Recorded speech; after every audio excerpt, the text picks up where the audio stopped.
literaturas que fazem a gente pensar quantas besteiras a gente já fez na vida. A última que eu fiz me lembrou um relacionamento que eu tinha quando eu tinha 16 para 17 anos e que na altura eu fiz muita bobagem por conta desse relacionamento. E hoje eu olho para essa história de uma forma, meu Deus, por que eu fiz isso? Eu acho que é o caso da nossa protagonista de hoje, filha da fortuna, que deve ter pensado exatamente o que eu pensei.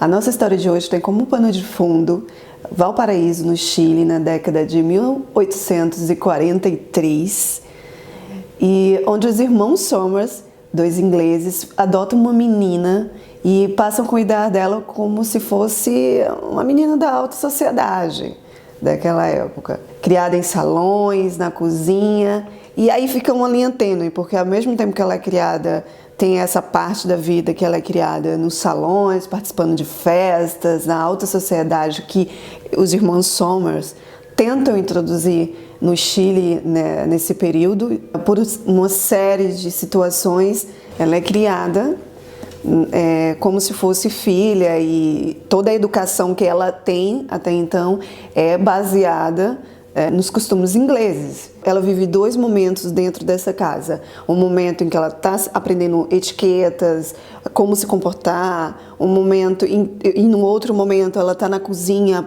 aprendendo como uma Fraser os sabores, os aromas do Chile. Então ela aprende todas essas nuances sem entender muito o porquê e onde vai usar. Para ela faz mais sentido estar na cozinha e cozinhar. É uma aptidão que ela tem. Aos 16 anos, ela se apaixona, um rapaz com poucas condições e um idealista chamado Joaquim Andieta. Tudo muda na vida dessa adolescente, porque ela idealiza uma coisa que ainda não aconteceu. Ela cria uma série de estratagemas, muito próprio da adolescência, mas é engraçado você ver a cabeça dela de pensar em tudo, de ter uma percepção do que está acontecendo ao redor, e ela une tudo isso para um fim que é estar junto deste rapaz. Então a Lisa faz essa série de bobagens, acaba tendo consequências. Eu não vou dar spoilers aqui, mas você já deve imaginar que vai ter consequências. Século XIX, né? As mulheres ainda não tinham tanta autonomia. Existe um período histórico que a autora colocou no pano de fundo e eu gostei muito disso, porque eu pude conhecer um pouco mais e depois fui fazer uma série de pesquisas. Mas como hoje eu vou falar sobre o livro, eu vou me focar só nisso, que é a febre do ouro que existiu na Califórnia.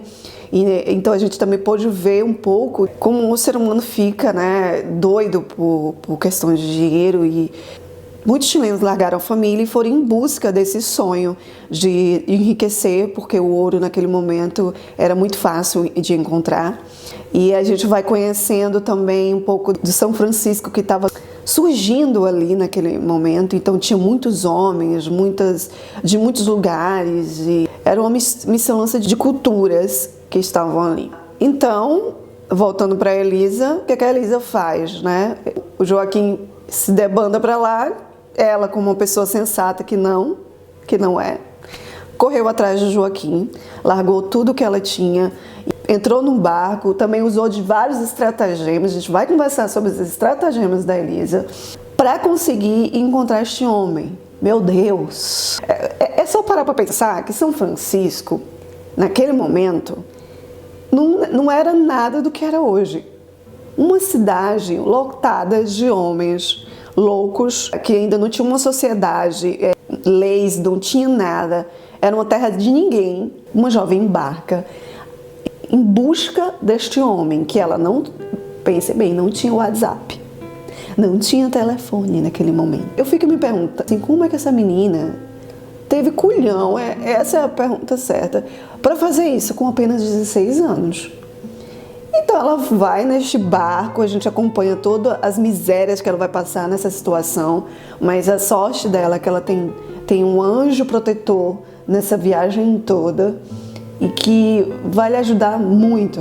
Eu não vejo outra possibilidade dessa moça conseguir ter chegado sã, se bem que ela é tão destemida que talvez sim, talvez ela conseguisse. A gente vai vendo, né, toda a repercussão das decisões que ela tomou. Depois que ela sai, a gente vai vendo como é que fica a família Somers, né? Descobrimos um segredo também muito grande, não vou contar para não dar spoiler sobre essa situação. E a gente vai vendo que pequenas mentiras, pequenos segredos, não é nem mentiras, mas pequenos segredos dentro de uma família pode prejudicar e pode influenciar nas decisões dos outros, né, componentes dessa família. E que se você fosse um pouquinho mais claro nas suas relações, acho que evitaria muitos dissabores. Outra coisa também que eu achei muito bacana é o rapaz que vai ajudar ela nesse percurso todo.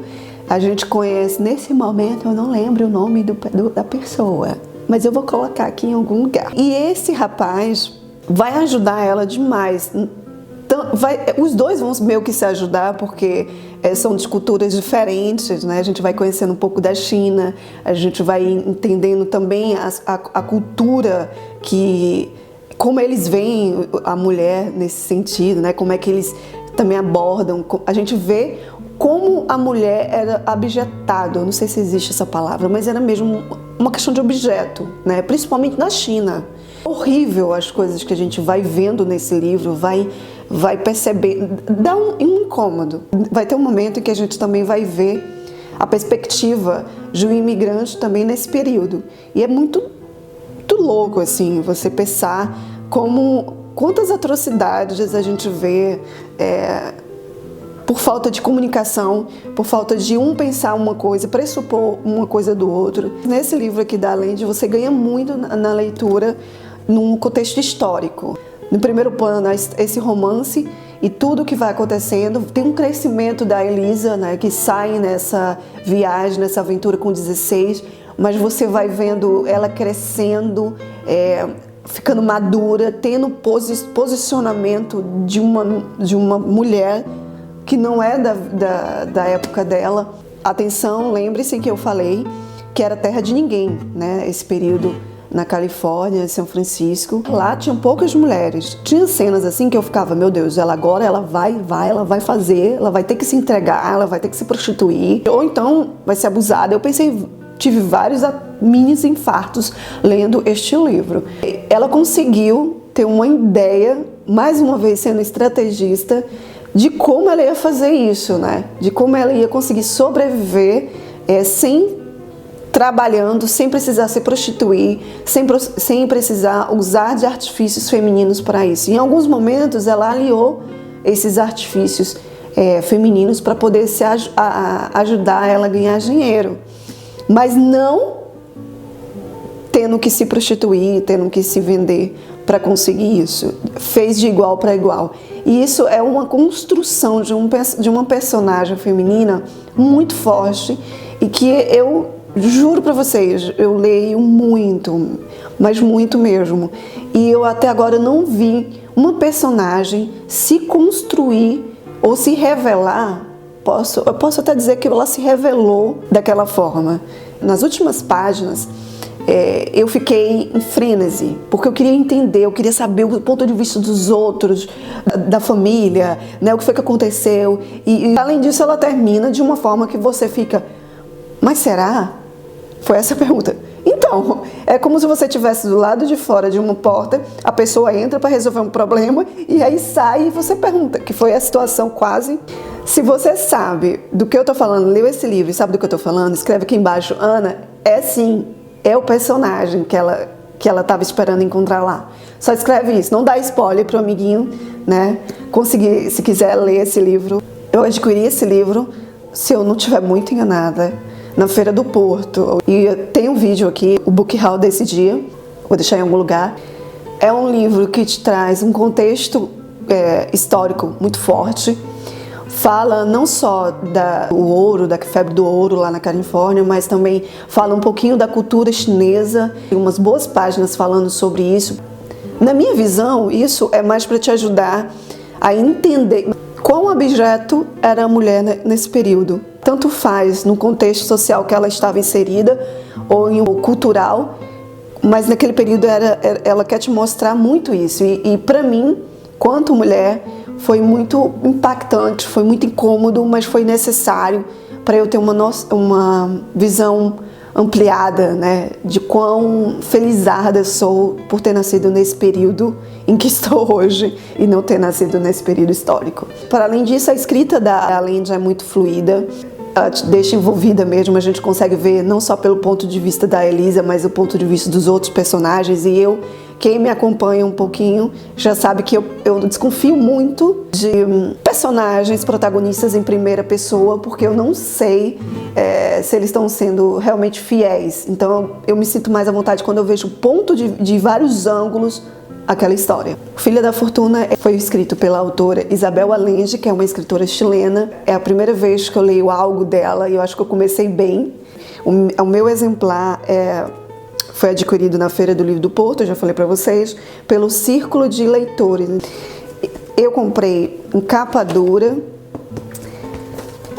Não há o que se falar de quantidade de páginas nesse livro, porque é um livro que te envolve de uma forma que você nem percebe o tempo que vai passando. Só um ponto negativo nessa história é que tem muito assunto e eu achei muito pouco tempo para desenvolver esses assuntos, mas tem gente que acha que já é muito arrastado, mas tem muita história aqui que dá para ser desenvolvida. Eu adoraria que a autora tivesse feito isso. Eu não sou totalmente leiga na Allende, mas se vocês conhecem acompanham as coisas dela, puder me dizer se vai haver uma continuação de algumas histórias que aqui foram desenvolvidas, me conta aqui nos comentários. Já agora, se você não é inscrito no canal, eu peço que você se inscreva e que você indique esse canal para mais pessoas, para que a gente possa crescer essa comunidade de leitores. E é isso, até um próximo vídeo.